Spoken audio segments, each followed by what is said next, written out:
All right.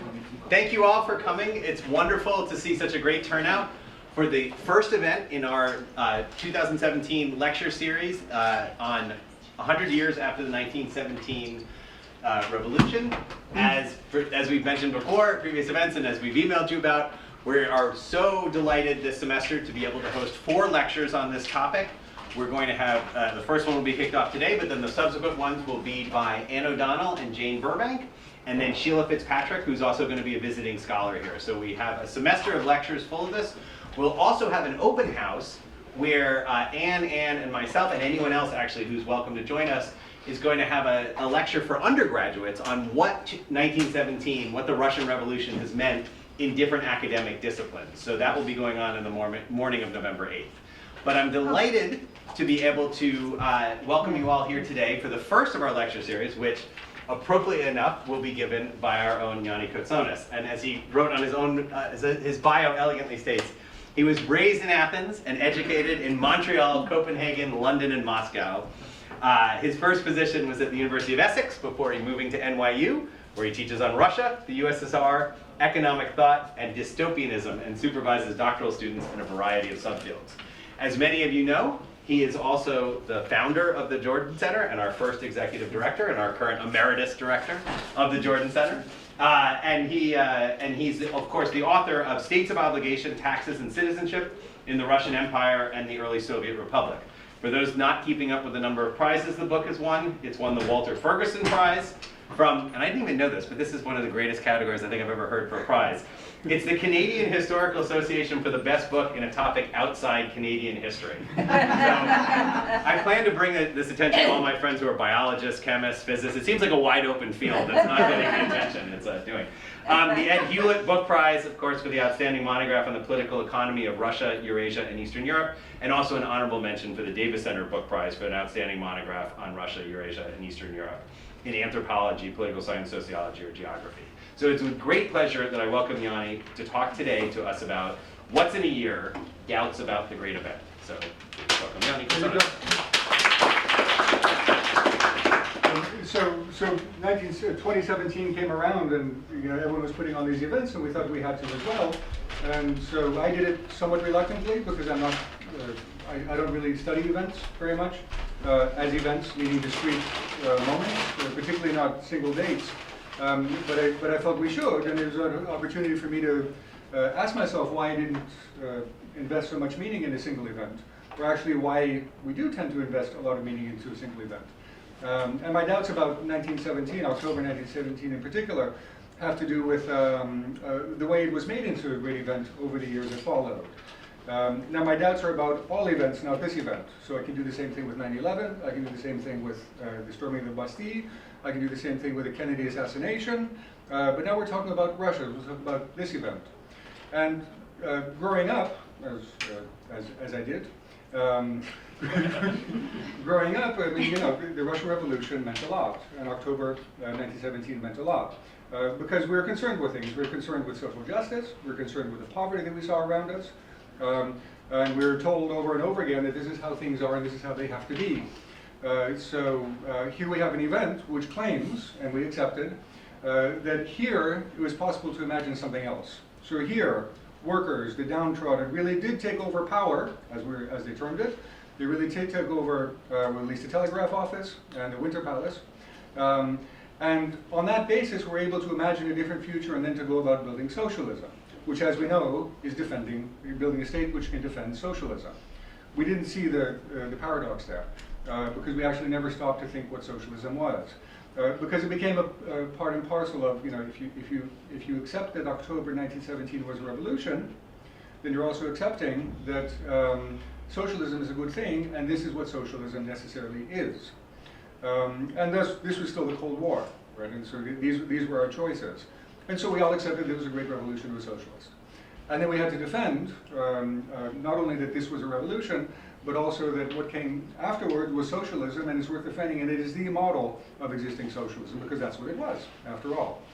So to say that it was not a revolution or it was not socialist was to put us in a bind, because our friends on the left who would say that you're being now bourgeois, or you're being anti-socialist, or you're being whatnot. So you had accepting one meant accepting the other. And There's also an element of, juvenile fantasy involved in this. I mean, what else is an event but the way we narrate it as part of a fantasy? We take facts.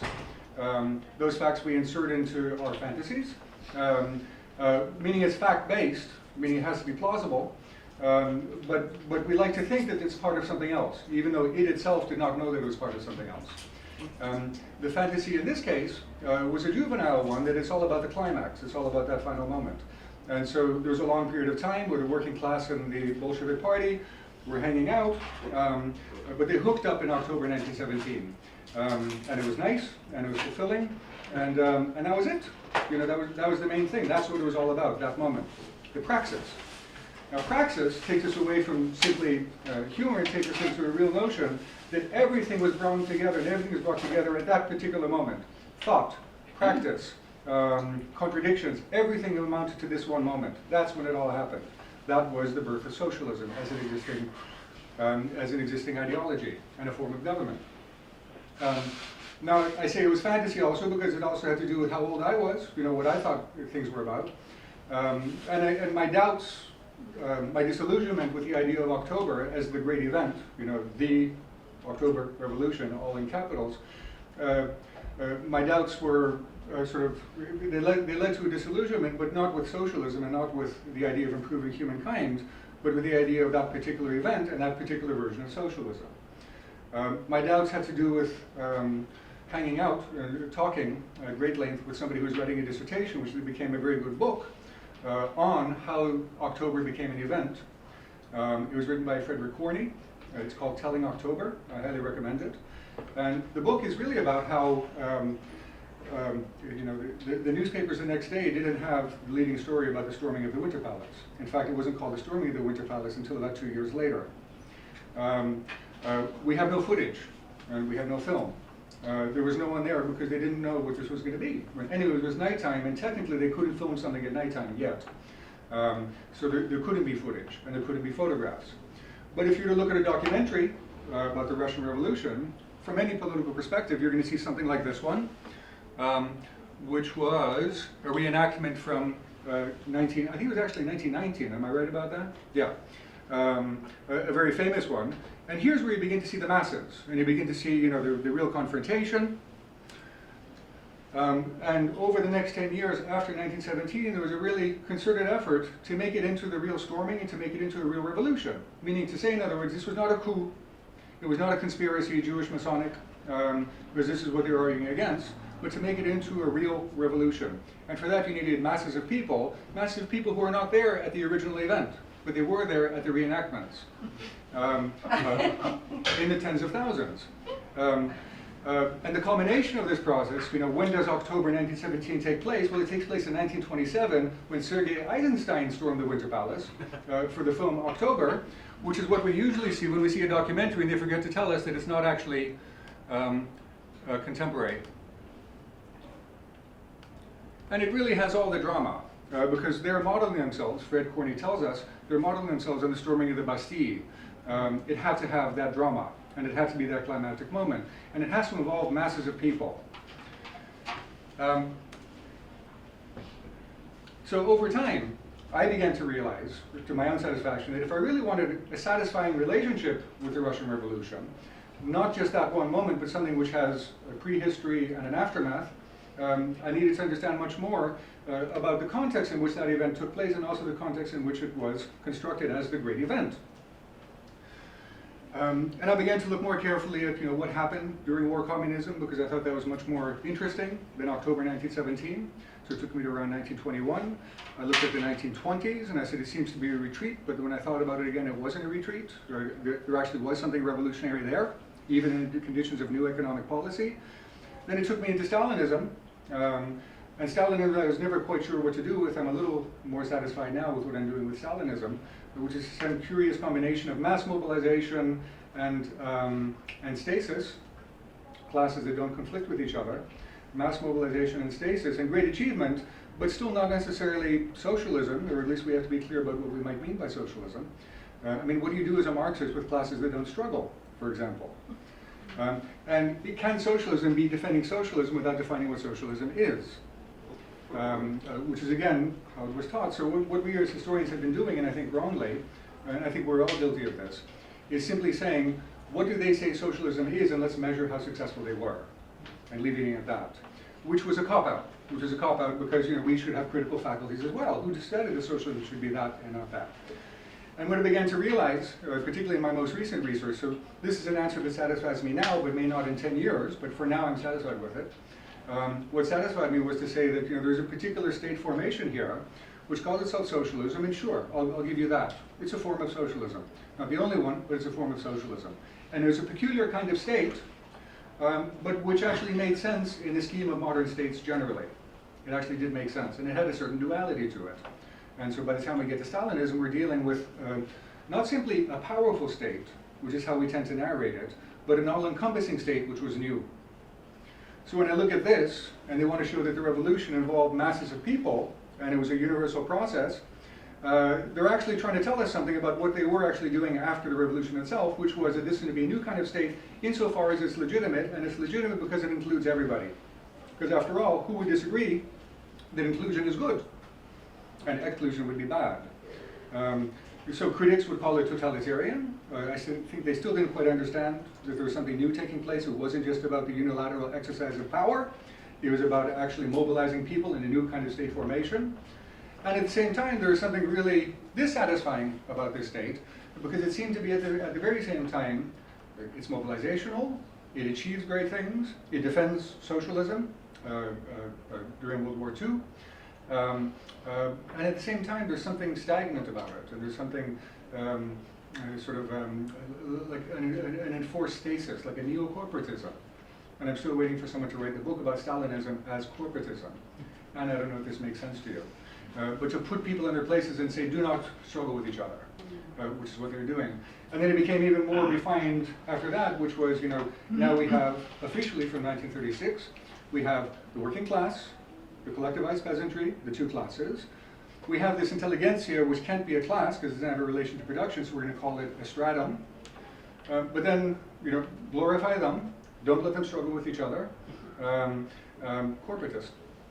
And then we have subdivisions, so now we have, today we're going to have the day for commemorating female tractor drivers, and the next one we're going to have the day for commemorating bakers, and the next one we're going to have, and so on and so forth. You buy the postcards, you see the posters, and so on and so forth. And it was getting much, much more normative and much, much more specific, and yet increasingly much more stagnant at the same time, in ways that I couldn't quite grasp at the time. But what I did do was I went back in time, and my research took me further and further back. And I began to understand the different ways in which contemporaries, revolutionaries included, had been speaking about the state, which was not quite in revolutionary terms, but much more evolutionary terms. And if I looked at it as an evolution, which for me would begin somewhere, for Russia at least, somewhere around the middle of the 19th century, and then carry it forward to the present day, then I can actually begin to place Russia, and the Soviet Union in a certain continuum, a certain spectrum, where it made sense to me. It wasn't exotic, it wasn't that exceptional. And to begin to understand the big question for me, which was, why did so many non-communists and non-Marxists subscribe to the same plan? And why did it have such appeal outside of the Soviet Union itself? For people who may have been communists, or would be communists, socialists, and also not socialists. Why is Stalin a cult figure in the right wing right now, for example? So these were the kinds of questions I was trying to ask by going back in time. And where I took it back was, the condition of Russia in the 1850s, in a phenomenon we call enlightened bureaucracy, which was the notion that the state could, in enlightened ways, as a superordinate power standing above the population, reorganize the entire society and create something better. And this was a matter of legitimacy. Only this entity could rise above the population and reorganize it because it didn't have particular interests. And they're using the language of particularism. We're looking for universalism. There's a contradiction here because we're divided, and yet at the same time we're trying to find some sort of unity at certain points in time. And I began to look at who these bureaucrats were and where they went to school. And they went to school at all the major universities of Russia and then of Europe, and they were steeped in Hegelianism. Strangely. Hegelianism. I'm saying, wait a minute. So they believe in dialectics but not materialism. And they're looking for a certain kind of modern state, but don't believe necessarily in classes. There's something interesting going on here from my point of view. And I say, well, what was the appeal of Hegel? for them. Now you could say, good God, Hegel, what worker read Hegel, or something like that, and you'd be absolutely right. But it matters that the bureaucrats who did have some power read Hegel, and they were practicing it as they're putting together plans for reform. The period we know is the Great Reforms. And they put forward the proposition that they as a bureaucracy, Hegel, they as a bureaucracy in conditions of absolutism, Hegel once more, were better able to think through what the better society would look like, and although they could organize the population into distinct groups, which began as estates, but then can also develop into classes, this superordinate power is able to see the universal, as they put it, всеобщее, or the universal. They could understand how the whole thing would fit together, and to create spaces, little tiny spaces, but increasingly important spaces, where at least at that moment everyone would feel that they belong to the whole, despite their very real differences. And so they created things like local self-government and the zemstva, which had universalistic principles, as they understood it, because theoretically everyone could be involved in it. In practice, it was dominated by the nobility. They could put together a court system where everybody could practice the same law on each other. What else is a jury system but practicing law on somebody else, and therefore legitimize the law, so the law also becomes participatory. They began to put together ways for the peasantry to subsist, but without the domination of the landed nobility, but under government tutelage. They put together, most importantly, an army of universal conscription, and they would say, the one place where all of us become the universal, by which they meant the state, by the way, the one place where we all become universal is in the army. And that's quoting from Hegel's philosophy of right. I don't want to overdo the Hegel part, except to say that that's one of the templates that they were using, and a very important one. And by the time we get to the 1870s and 1890s, they don't even need to mention the name anymore, because it's been so subsumed in the way that they think. It's been so integrated into their thought processes, that there's a dialectic taking place here between difference and unity. And what they cared most about, and what they worried most about, because they were steeped in Russian history, but also the history of other countries. The French Revolution was on their mind, but also the Pugachev Rebellion. What would happen if we were to simply allow the forces of society, or of the polity, to compete against each other in, let's call it, civil society? What would happen? And the answer was it would be chaos. It would be anarchy, and it would be slaughter and a bloodbath. That's what happens when you let the forces go by themselves. So the tendency they had was not simply Hegel, but left Hegelianism, which gave primacy to the state. So the state, in other words, had to be this force, the only legitimate force, because it's not particularistic, the only legitimate force which has the capacity to not only rule over and organize, but gradually integrate more and more of the population into itself. And that was what stability would be. So the legitimate state, in other words, is in and of itself inclusive. But it's not consensual, necessarily. That could happen in Britain, that could happen in the United States, and that's fine for them. But what they all have in common, British, American, constitutional, non-constitutional, is that they all have mechanisms of participation and mechanisms of inclusion, and that's what makes a state legitimate.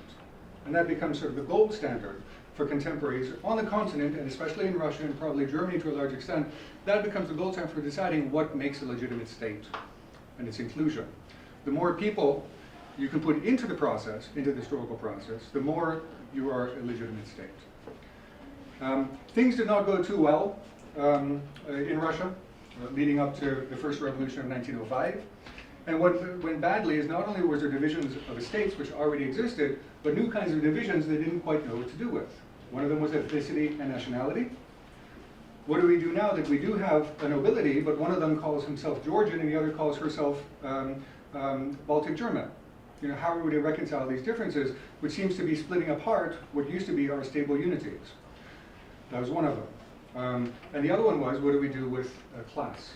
And so we have these new strata and classes, which are coming up, which are socioeconomic and occupational, but they're not based on the legal categories we've given them. And this is the basic History 101 lesson about how a state leaves the scene to be replaced by class.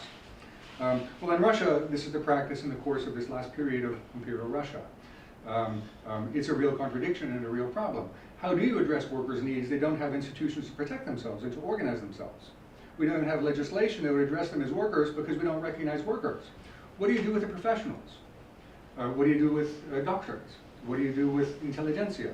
So again, this problem of how do you accommodate them, and though there are efforts to accommodate them in the existing institutions, for the most part, they become part of this large collection of, first of all, oppositionist groups, thinking that this system cannot accommodate them for one reason or another, in one way or another, but also fighting with each other. And the great lesson in this, and the great warning in this, was the revolution of 1905. 1905, Bloody Sunday, another event.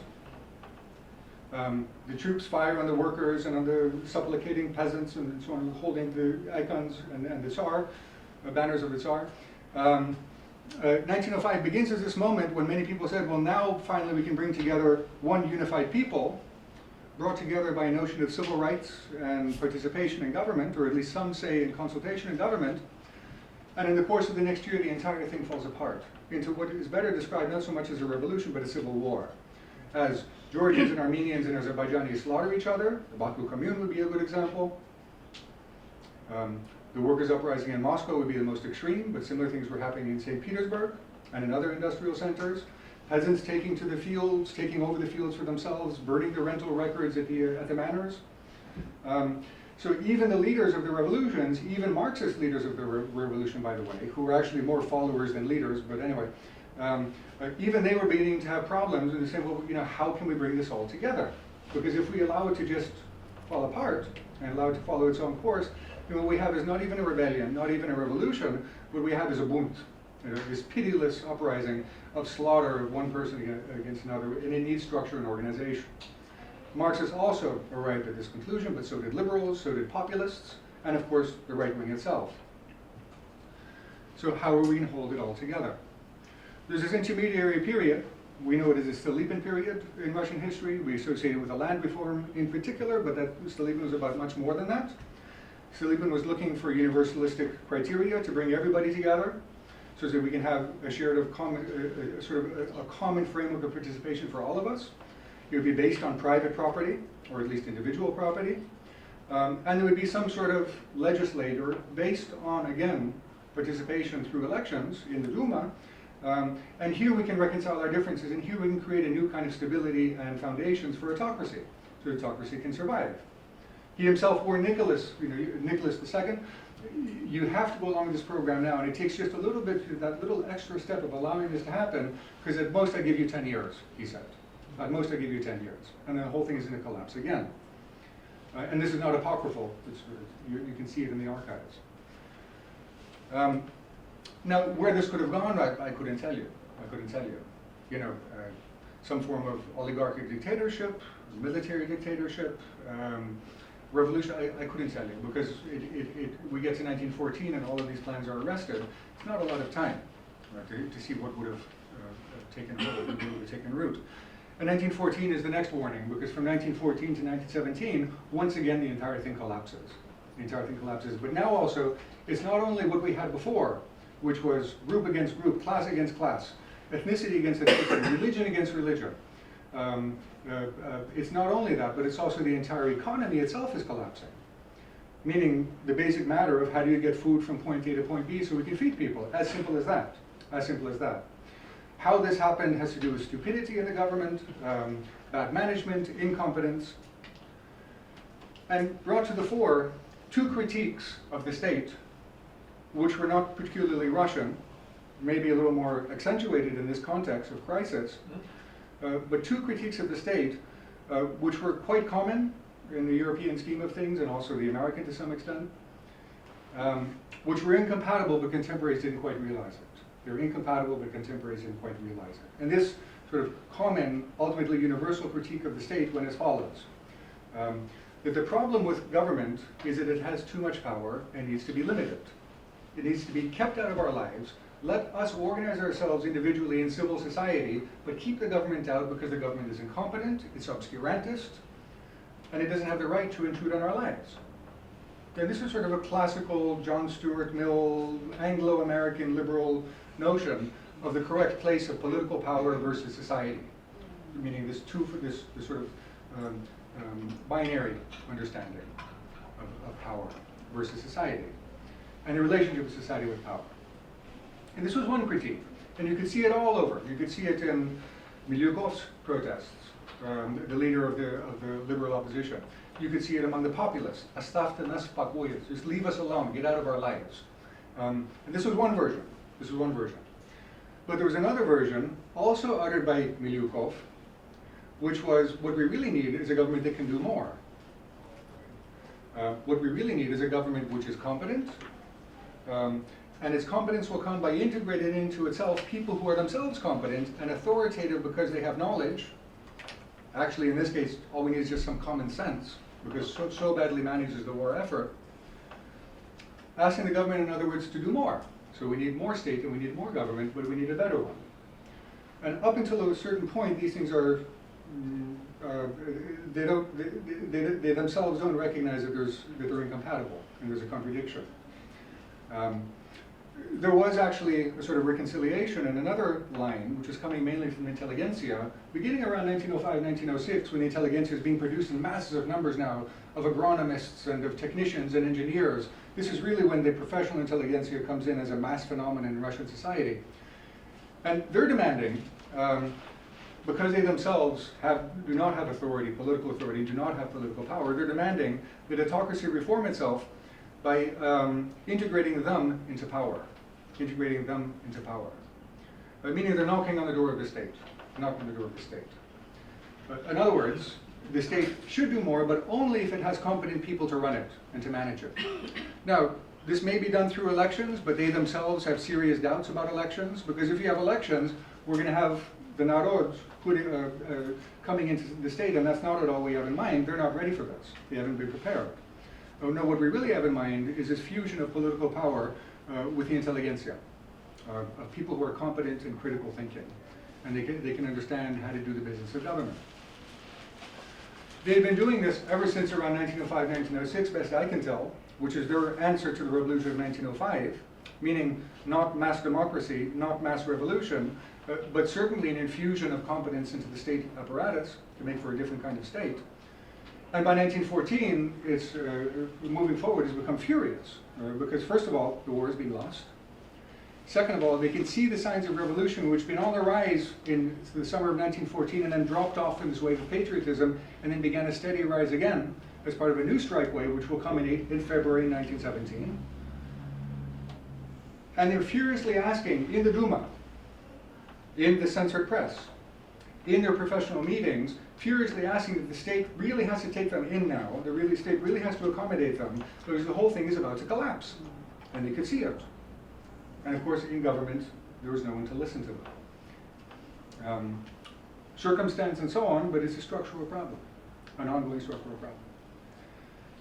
Until we get to February 1917. And in February 1917, as you recall, it came from the most unexpected quarter, which was women demanding that their husbands do something because they don't have bread, and shaming the men onto the streets, and then the men go onto the streets, have this great moment of, sort of symbolic moment where they cross the canal and enter into the downtown posh areas and demand a change. And there were mass pitched battles. There really was this mass pitched battle.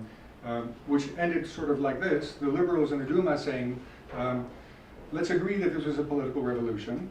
The army high command agrees with them. We'll get rid of the Tsar and declare that it was a political revolution, and now we can get back to the business of winning the war because there were no social issues in question. Which worked for a couple of months, but not much longer than that, and the whole thing begins to decline again. And again, notice what kinds of divisions are taking place and what kinds of divisions contemporaries are worried about. The divisions that are taking place are once more by class, by neighborhood, ethnicity, nationality increasingly, estates also, and it's becoming a free-for-all in the streets of the cities, precisely because the government was unable or unwilling to address social questions altogether. And when socialists come into government, and we're talking now very few Marxists, but mainly populists, come into government, they also subscribe to the notion that this was a political revolution. We'll settle the social issues some other time, some other place, but not now because we have a war to fight, which is not satisfying, particularly because hunger has become a real problem. And what you begin to see, witness on all sides, the Bolsheviks first and foremost, Lenin most perceptively, what you begin to see is a general fragmentation, a general crumbling of power into smaller and smaller units and smaller groups, witness, if you're a student of the revolution, you're going to be looking for the proceedings of professional organizations, unions of this, unions of that, and they're fascinating material to read. But you begin to realize that all of them consider themselves separate from all the other unions. All of them insist that their efforts are the most important efforts, all of them insisting that their rights are the primary rights. And it's a sort of like a perpetuation of this sort of caste state mentality that they've learned under the old regime. But it's also in the sense that neighborhoods can't feed themselves, provinces and districts competing for the scarce grain, demanding law and order on the streets because there isn't law and order in the streets. And in these circumstances, what really happens to this provisional government, the part that Fred Corney writes about, provisional government ends up more or less alone in this large empty palace, defended more or less by nobody. And so when in October 1917, the Red Guards, led by the Bolsheviks, the Military Revolutionary Committee, enter into the Winter Palace, they knocked on the front door and it was locked. And they went on the side and it was open, so they went in and arrested the provisional government. Right? It was that dramatic. It was that dramatic. But you can't say that, so you have this, right? Which is fine. Which is fine. I mean, that's not where the problem is. That's not where the issue is either. And so, the Bolsheviks, which were sort of unexpected. Best I can tell from reading the contemporary press, most contemporaries thought the Bolsheviks were loony and extreme. I don't think they were loony and extreme. I think the circumstances had changed to make them quite sane. And Lenin writes this famous book, which we treat as sort of, usually we treat as a utopian fantasy, which is called The State and Revolution. And this is, supposed to be Lenin at his most utopian, his most deceptive, most dishonest, is how it's very often read, because he says that we're going to have perfect harmony in this new order after we smash the state and everybody can do everything for themselves. Together, but for themselves, meaning they don't need someone else. We don't have a division of labor anymore. We no longer have a division of bureaucracies. Ha ha ha, he was lying because look what he did afterward. My take on the State and Revolution is different, and I do use it as a guide to sort of what was he thinking and what were his contemporaries thinking in the Bolshevik Party.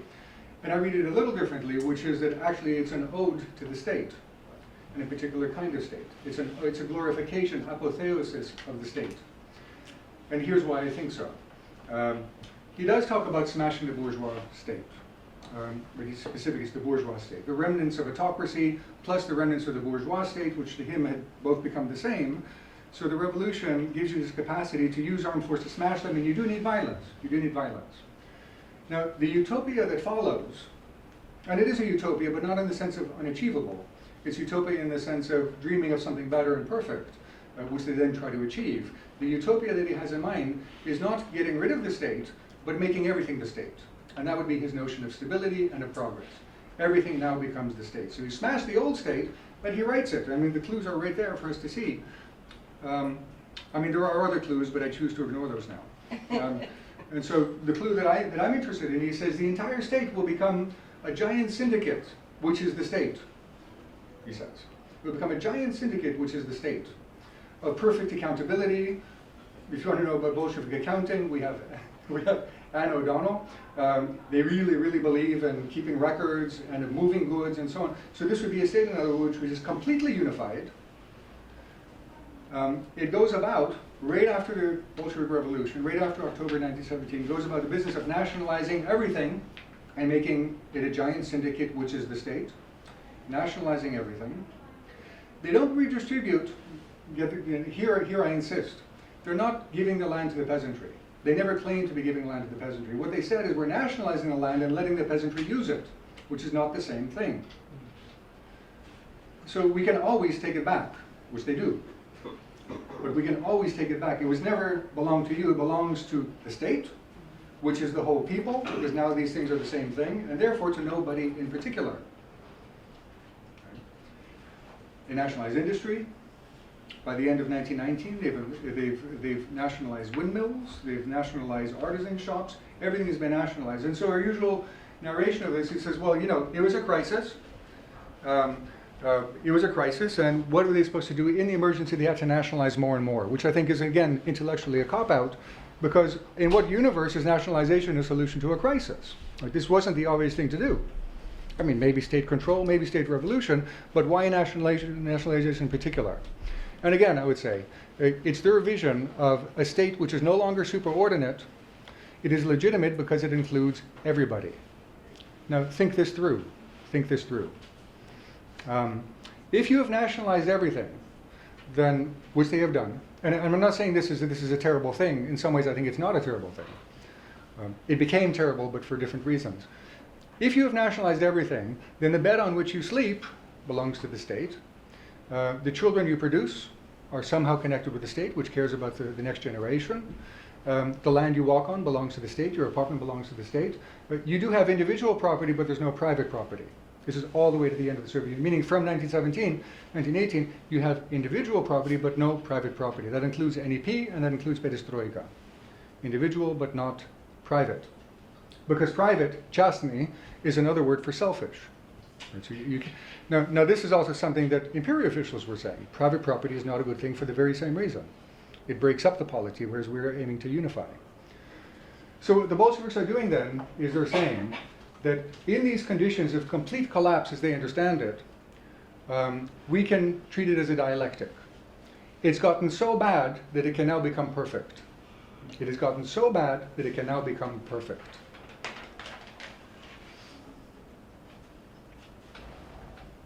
I forgot to ask. I don't know. How much time do you want for Q&A? Half an hour? Yeah, sure. So you've got 15, 20 minutes left? Okay. By the way, Josh Tucker, thank you for being director.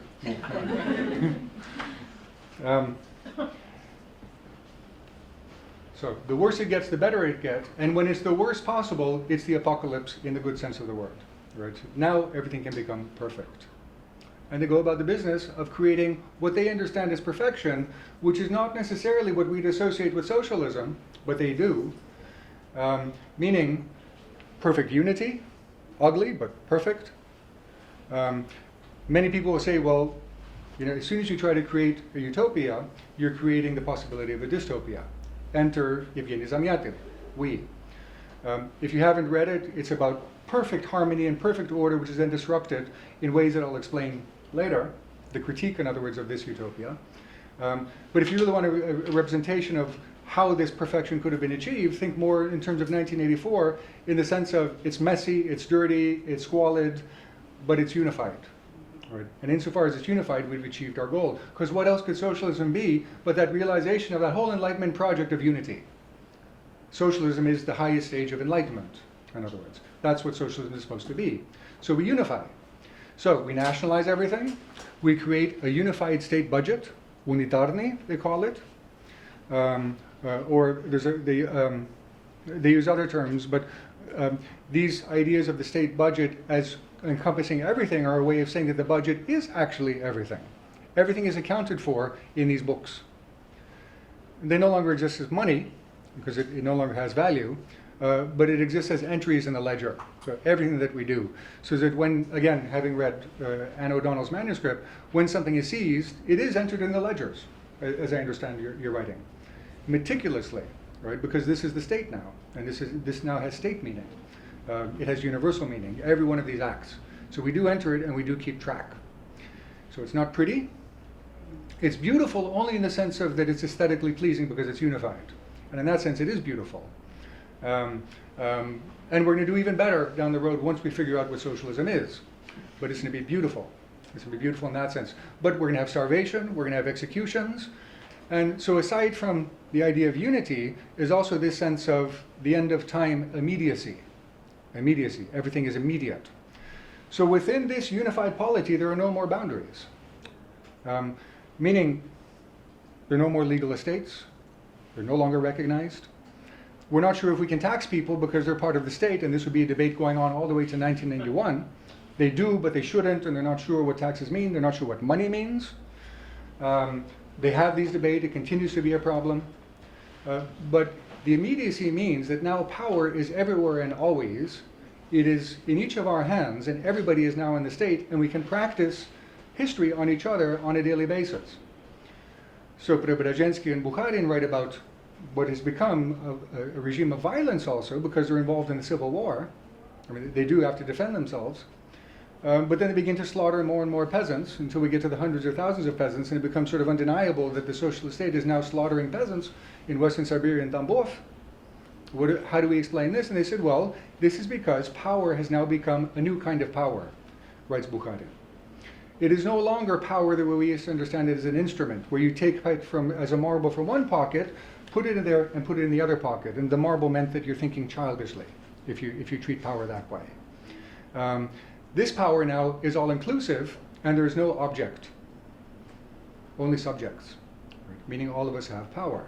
There are no objects, only subjects. So as a way of making ourselves better, we may practice violence on each other and kill each other, but the collective that survives will be better than before.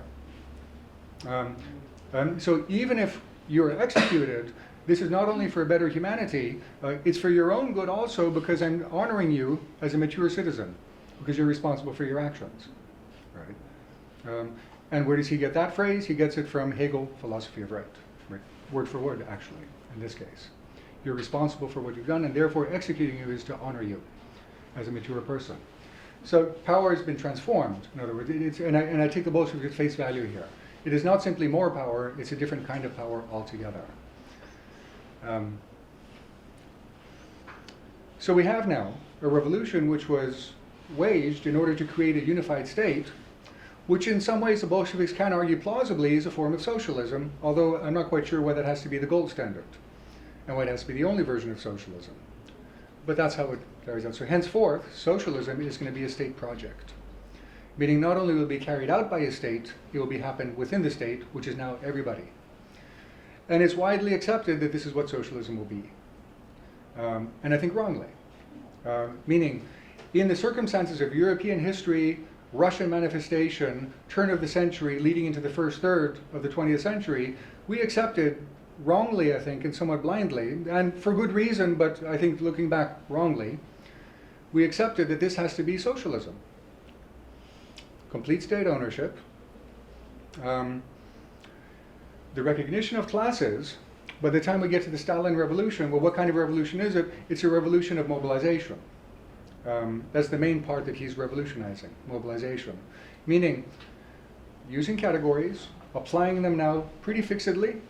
At first you could choose what your category would be, but then afterwards you can't. You're put into this category or that category.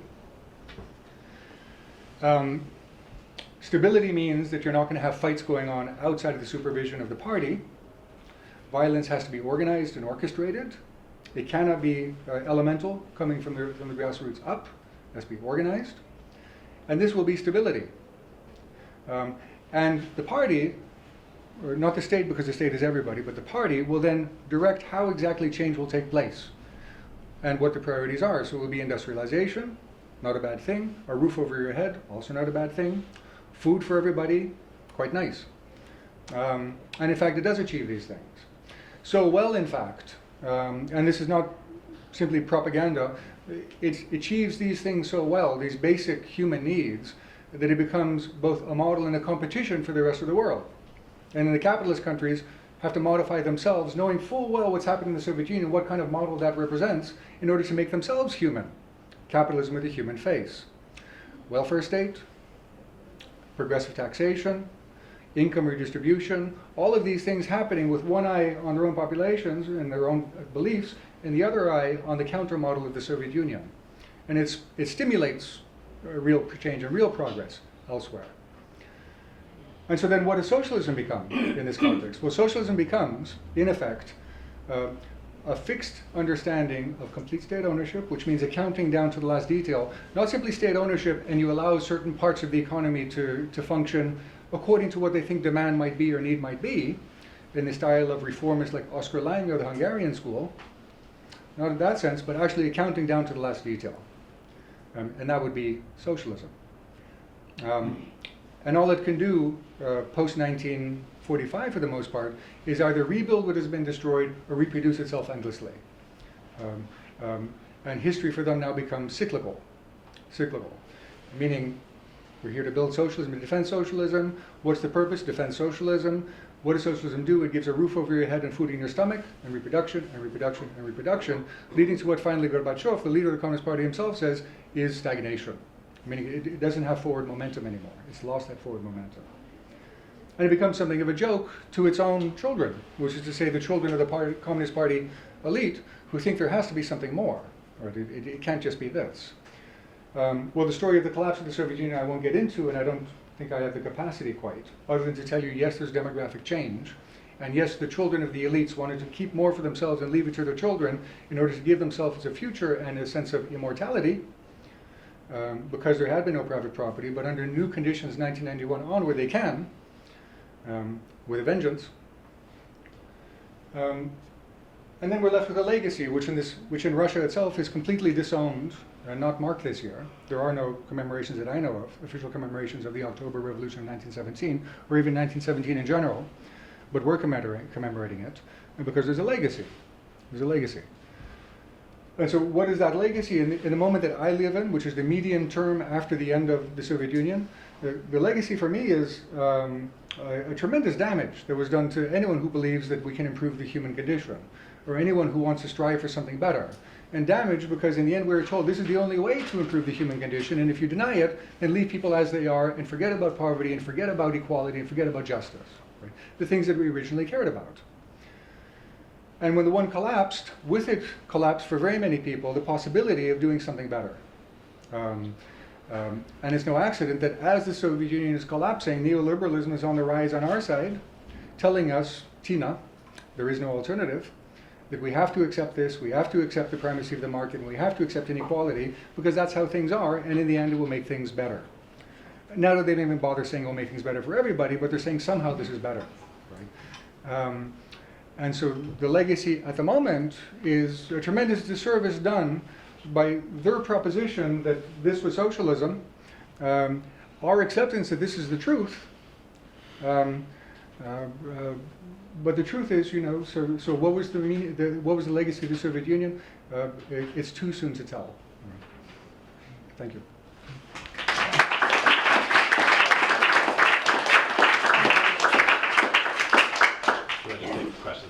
Yeah, sure, or whatever you like.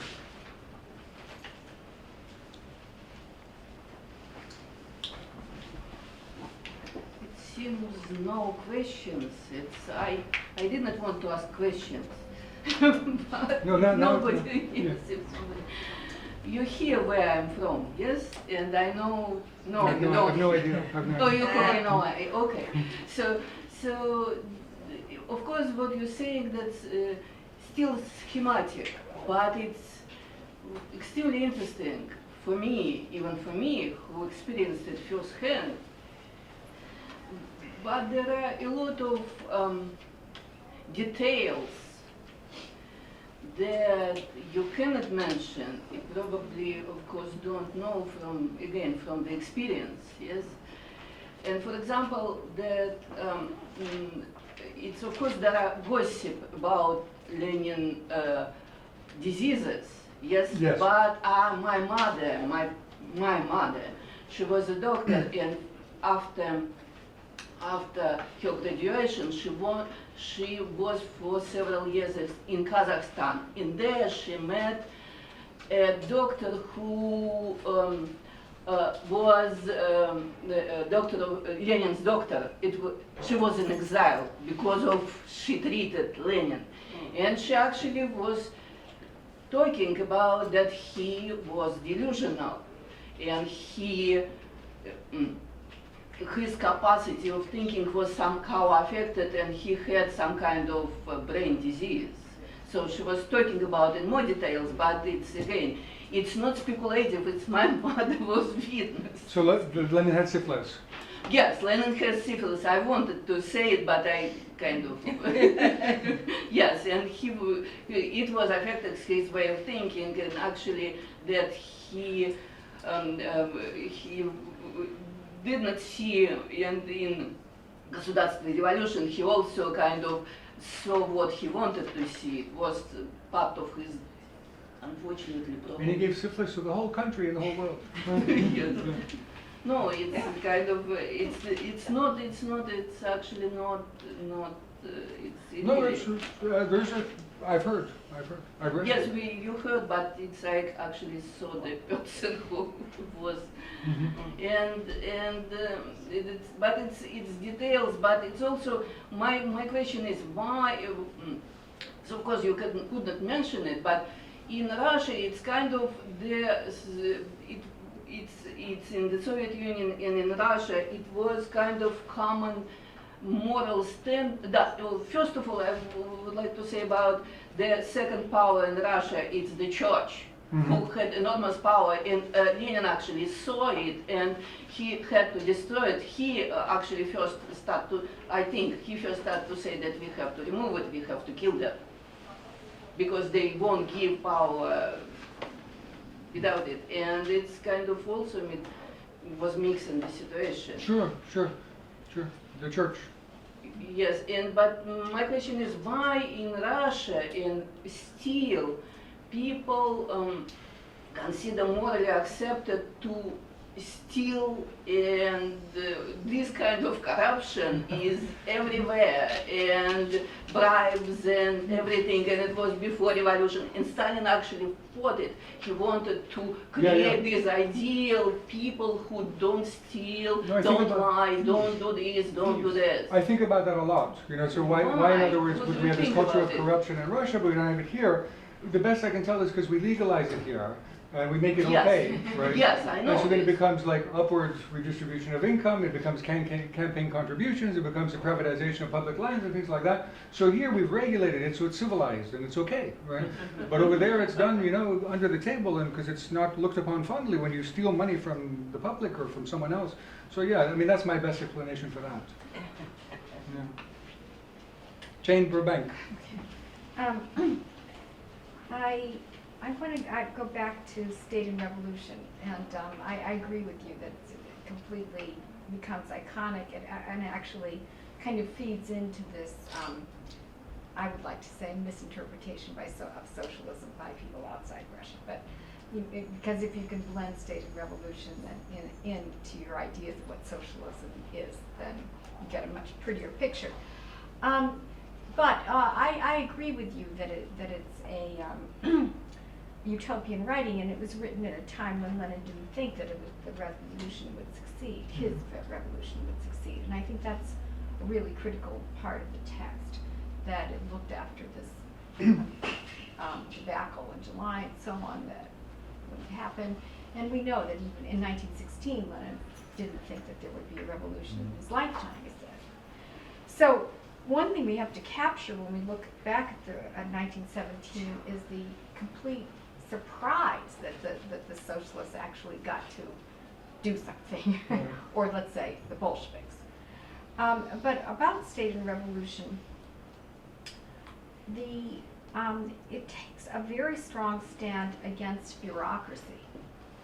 Repeatedly, we will not have an apparatus, we won't have that machine, and so on, and that will be part of the communism. And on the other hand, the moment that Lenin gets to power, or the moment that the Bolsheviks overthrow the provisional government, they step straight into the institutional structure that the old regime left them. And they try immediately to get the bureaucrats to work for them. I mean, I see this in my work on the Ministry of Justice and so on. Now, at work is a kind of exclusionary, inclusionary move. That is, and if I use your language, I would say they do say things such as, we want to have all the lawyers, the assistants, the clerks, everybody to be on the same page in English. They all want them to be together. But at the same time, they're fighting the civil servants strike and a lot of opposition on the part of bureaucracy. So my question to you is, how do you regard this stepping into state power, the use of the bureaucratic apparatus? How does that fit with your holistic view of what No. socialism was supposed to be. Did you all hear the question? Right. Yeah.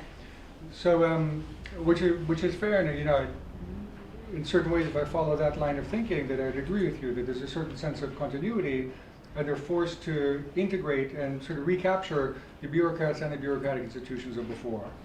And so, I mean, we both thought about this and written about this. That this is there is a certain continuity, and I think it's true, right? But at the very same time, and it's also true that the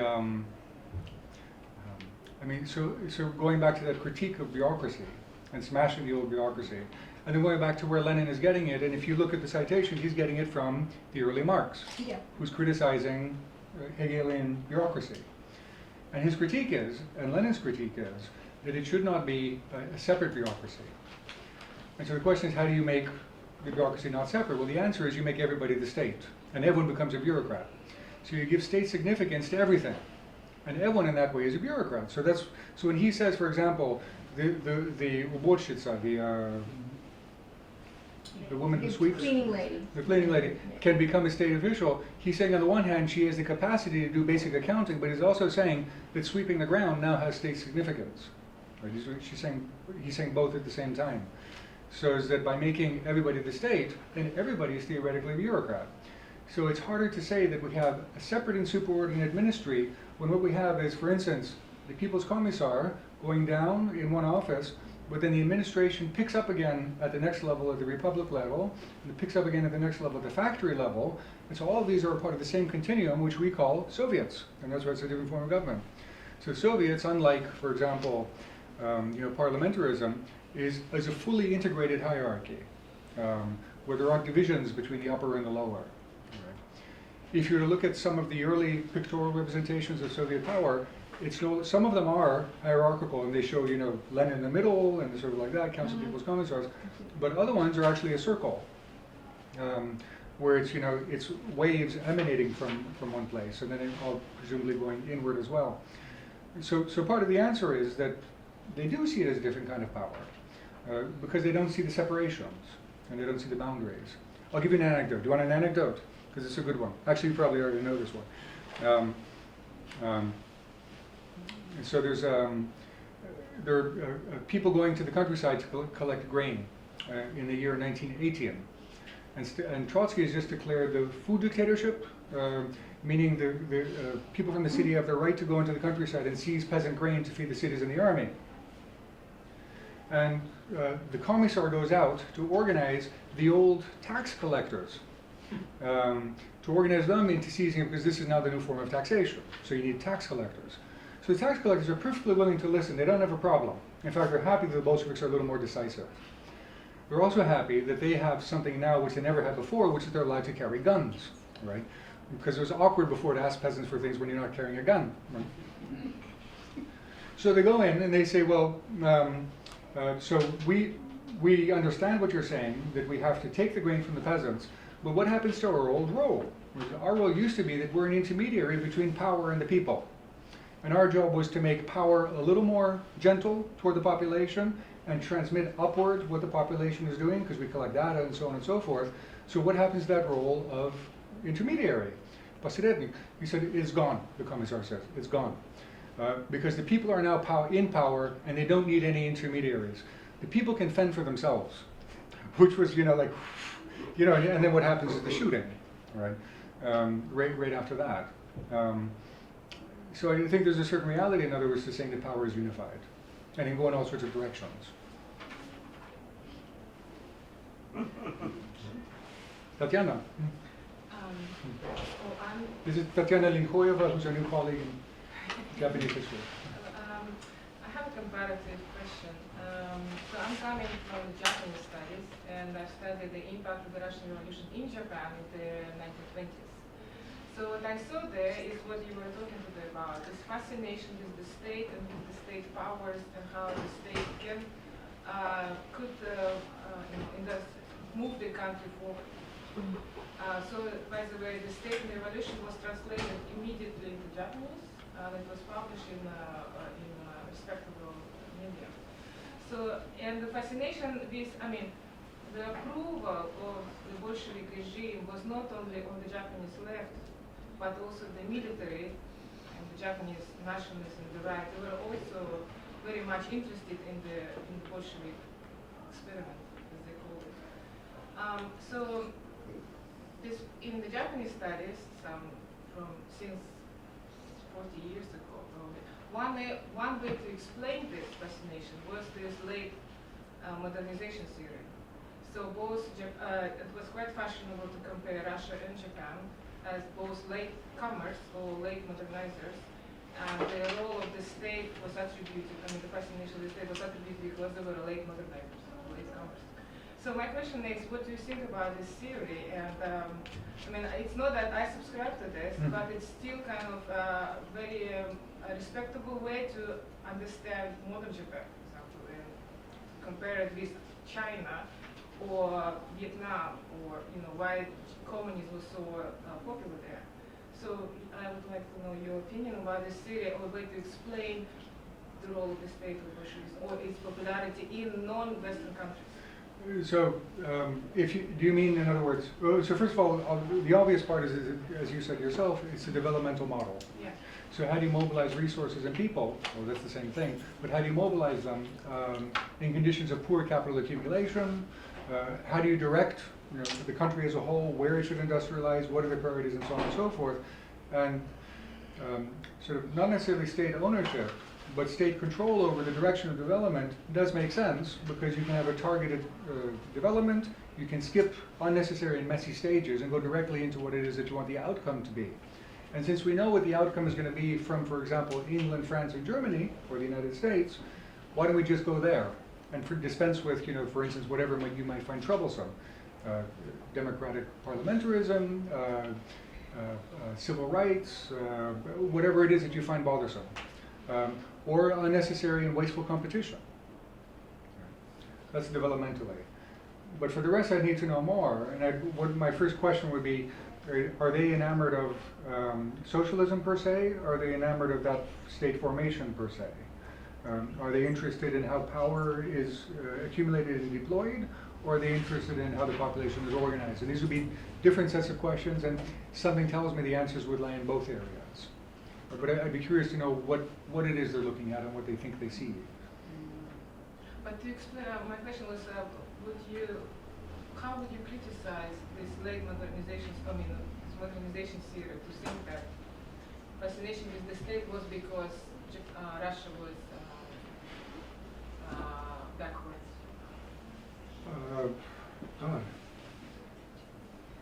You mean developmental theory? Yeah. Well, it tended to rest on certain presuppositions about what development should look like. In the most narrow sense, it was heavy emphasis on heavy industry in order to feed the armaments industry, in order to defend themselves, and so on and so forth. That'd be number one. Gigantomania, assuming, in other words, that economies of scale are necessarily a big thing and easier to manage, when in fact it turned out to be the opposite in many cases, depending on the sector. And the assumption that the whole world is heading in one particular direction, which in some ways it may be, but in the particulars we often get it wrong.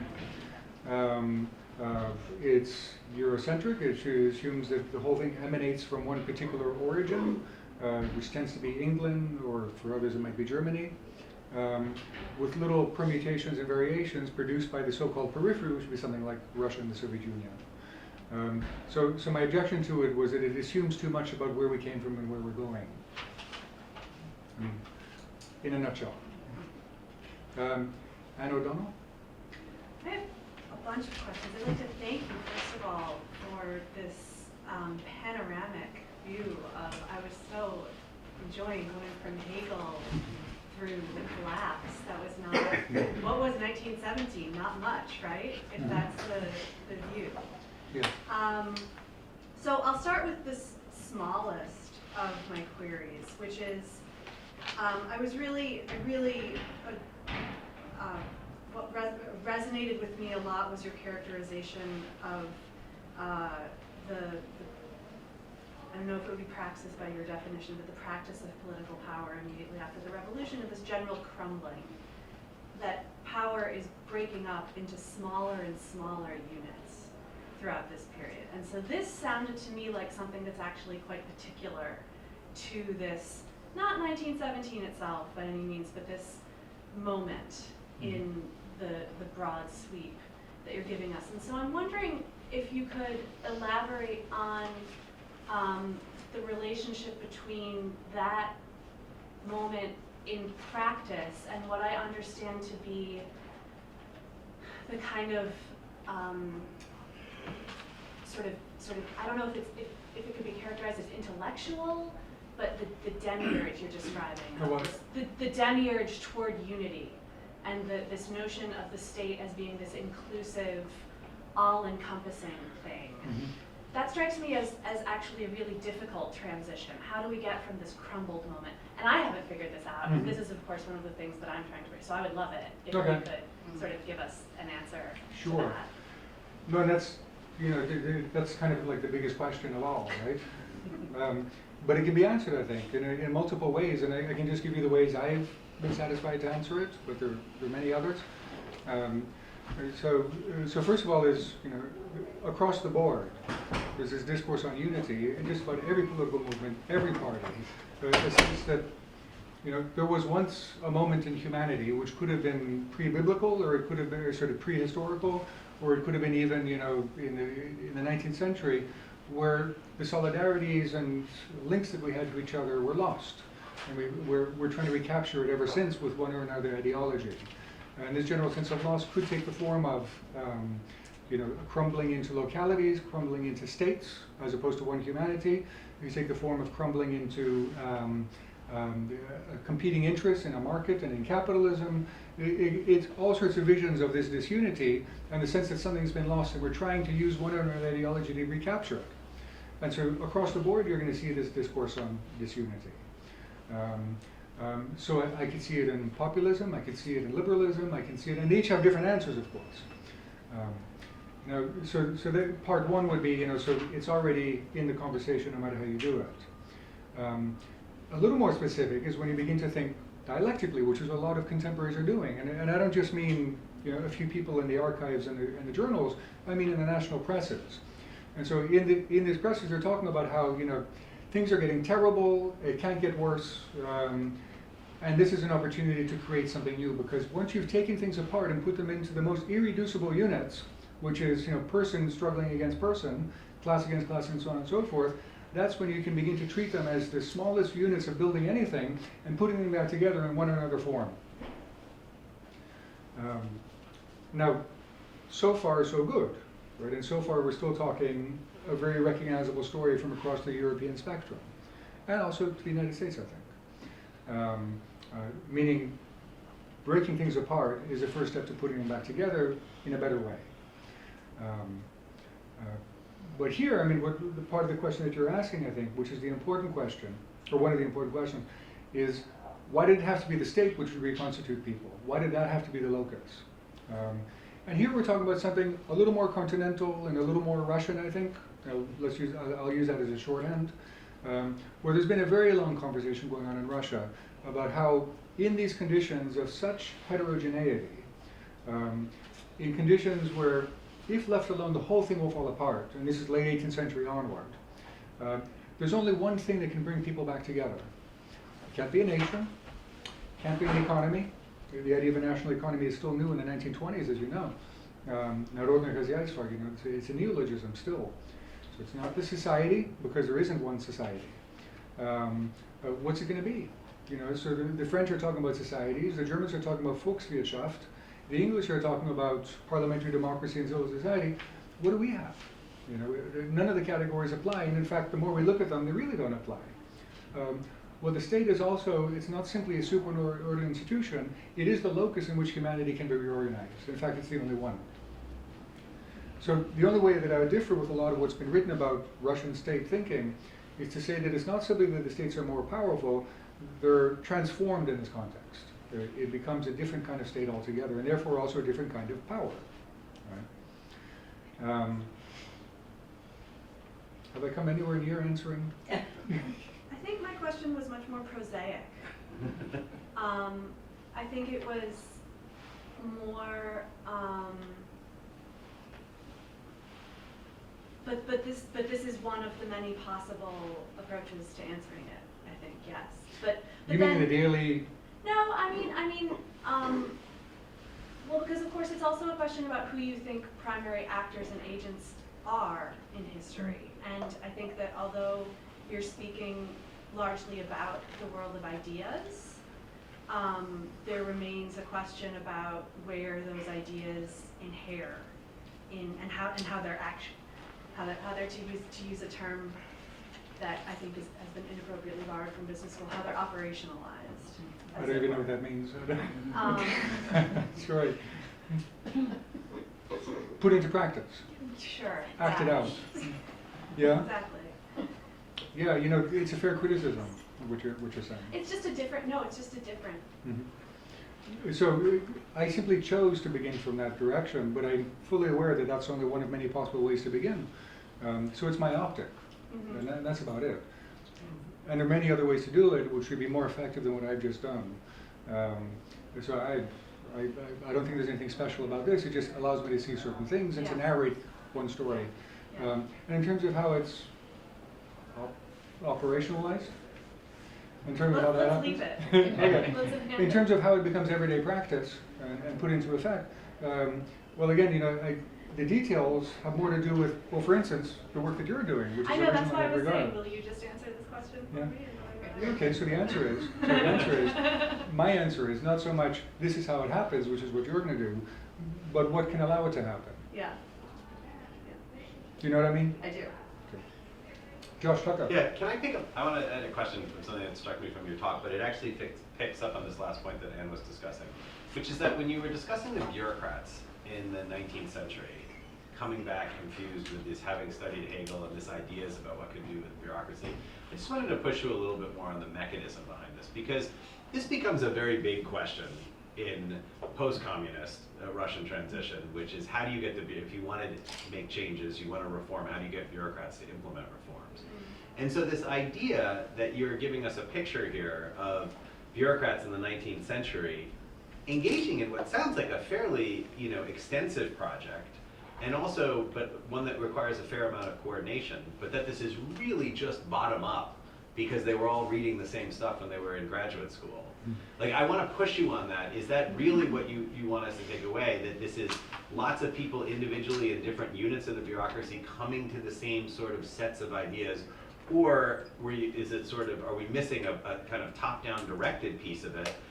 But if it is more of a top-down directed piece of it, is there something about this particular era that I think that can shed light on the importance of the sort of training of bureaucrats for getting new and reform projects enacted? Because we tend to think about, especially from political science, we tend to think of the bureaucracy, and especially in post-communist politics, the bureaucracy is inherently conservative. It's really hard to get them changed. So I just wanted to hear a little bit more about where you really think this change came from, because it sounded from the talk like you were discussing some rather momentous, Right. you know, some rather big changes. Good. So, so you know, there are advantages to have an autocratic state, right? So it does make it easier to think big. That doesn't mean that it's always carried out big, but you can think big. Decree measures, and they mean something even if it's not what you meant them to mean. So the particular moment that I began with, would be like the 1850s, 1860s. They were talking about Alexander II, who was an autocrat, who has been trained in the very same things that the others have been trained in. He's had this similar education with tutors like, you know, the Minister of Finances, you know, who comes and tells him these things.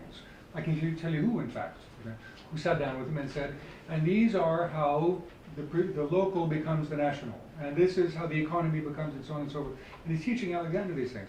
So Alexander's already receptive. Alexander is also very good at taking advice. So he'd take advice from his immediate circle, the famous names like the Milutin brothers, Takhanov, you know, people like that. These people were speaking to him about these things, and he was receptive because he thought in similar forms, and he wanted to know, how can I make this happen as policy? Right, so that's one level. But as you get later into the century, you're dealing with a much larger bureaucracy. So it's no longer simply advisors surrounding this one guy. The one guy still does decide, Alexander III, Nicholas II. They still are the people who make the final decisions, but they tend to farm out things much more because they can't themselves supervise an enormous bureaucracy undertaking huge projects. So the cases I've looked at, it tends to be the ministries which are taking over, if there's a difference between the ministries, then the autocrat will reconcile. But even before that, the state council will bring them together and decide with majority and minority opinions, because it's only supposed to be opinions, and then the autocrat generally signs off on it. So the point being here, in this case, is the autocrats were also trained in these things. So if you call this bottom up, I mean bottom up looking at the bureaucracy. Right? In terms of the population as a whole, not at all, right? Well, it sounds like you're giving actually more of what I would call a top-down, but you're explaining Right. why you're making an argument that the bureaucracy was less conservative than we might consider bureaucracy Yes. to be under other circumstances. Yes.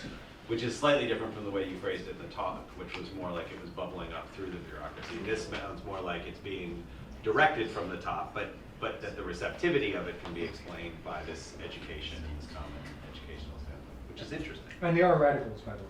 A lot of these bureaucrats are radicals. And are they coordinating with one another Oh, yeah. in opposition to the state at this time? No. They are the state. Okay. They are the state. I mean, this is Russia. Who else is going to carry out change? From their point of view. But they're not resisting, they're not trying to go around the higher ups, I mean, the state's the wrong word, around Well, so they the debate it. ministers and around the people around So, the so there's no ministerial system, there's no cabinet. So there are not many places where they can all come together and reconcile, but what they do is, well, this is about policing the countryside. This goes through the Ministry of Internal Affairs. They send their proposition to the state council debates it. Defer to the Ministry of Internal Affairs because it's their purview, and then send it to the autocrat, and the autocrat signs, right? So there isn't a cabinet system yet. Theoretically, actually, there's only one from 1906, a cabinet system. But many of these reformers, like the Miliutin brothers, later on people like Sergei Vite, Bunge, they're radicals. Radicals who believe in autocracy. Yes, Brendan Schechter. Thank you. I'm still digesting this, so this question may seem a little strange. But if I understood correctly, 1945 is kind of an important inflection point because by that point you can only defend socialism, and socialism is a roof over your head, including your belly, right? Yes. So by 1945, at least in the Soviet Union, it's virtually impossible to separate Soviet from certain aspects of the Russian past, right? Of the what? Of the Russian past. There's this massive reformation starting in the 30s, but particularly built during the war. There's rehabilitation of certain czarist figures, there's the adoption of czarist symbols, commissariats become ministerstva, and so on and so forth, right?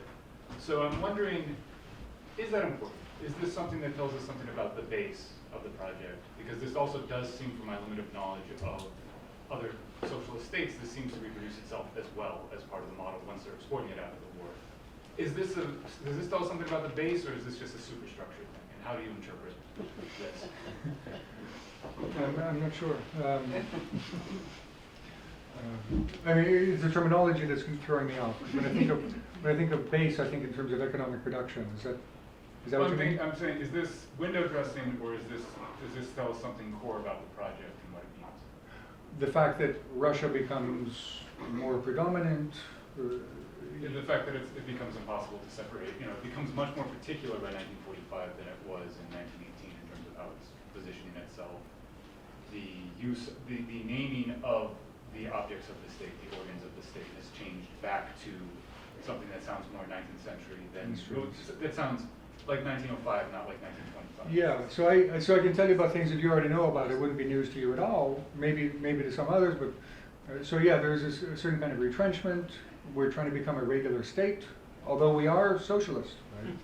They never declare the revolution over, but we're no longer going to have Comintern. We'll have relations with our other communist parties, but we're not going to be disruptive. We don't plan to intervene in the affairs of other states, at least not openly and not provocatively. And there's an argument to be made that they become very, very correct state actors. Right? There is that argument to be made, and I think there's a lot of truth to that. There's a retrenchment also in the sense of insisting that the sources of the Soviet Union are in Rus in particular. And there was always this sense that no matter how the state is transforming, it's on the foundations of an older empire. Right? We're very different, but we know also where we came from and how this thinking emerged.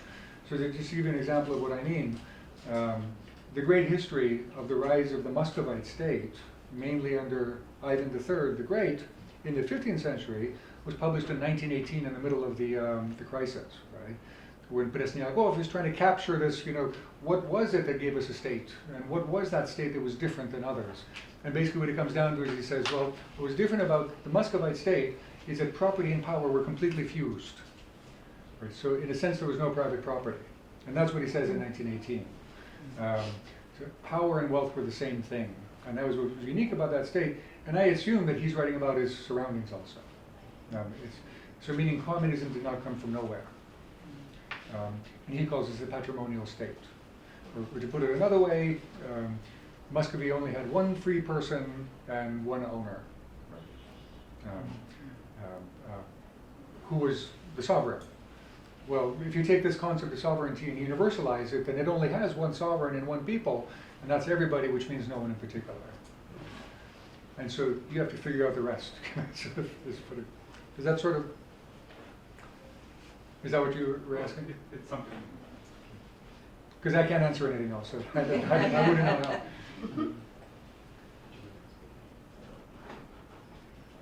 We have time for one more question, if there's another question in the audience.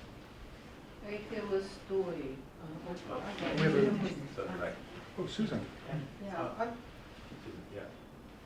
well, I just, well, thank you for your encyclopedic.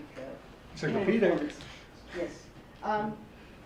The only thing that, there's something almost too logical about talking about the Russian Revolution and celebrating the anniversary in my mind, because the great memory that I have from when we all sat in certain places was the incredible chaos. I mean, you used the word fall apart, but there is something very fundamental and less logical than what Lenin had to say in State and Revolution, which he wrote before, as Jane pointed out, before he ever had any idea there was going to be a revolution. But there was a complete collapse. So, I mean, somebody could sit there and say, instead of looking at Lenin as the great enemy, who may or may not have had syphilis, that he was a hero. Mm-hmm. Because what would have happened, if we think about it, if the whole thing had totally collapsed? What would have happened if there was no one to become the thread between what existed in the 19th century, what existed in the early 20th century, and what they had to build? What would have happened if that chaos had come at that moment? And that was the only thing that I sort of lost, because you were busy drawing the connections. Logically. Very, very busy drawing. Very logically. No, you're right, of course. Sort of, as I said, telling a historical story is telling fantasies connected by things that actually happen, right? So you're right. This is my fantasy, so indulge me, right?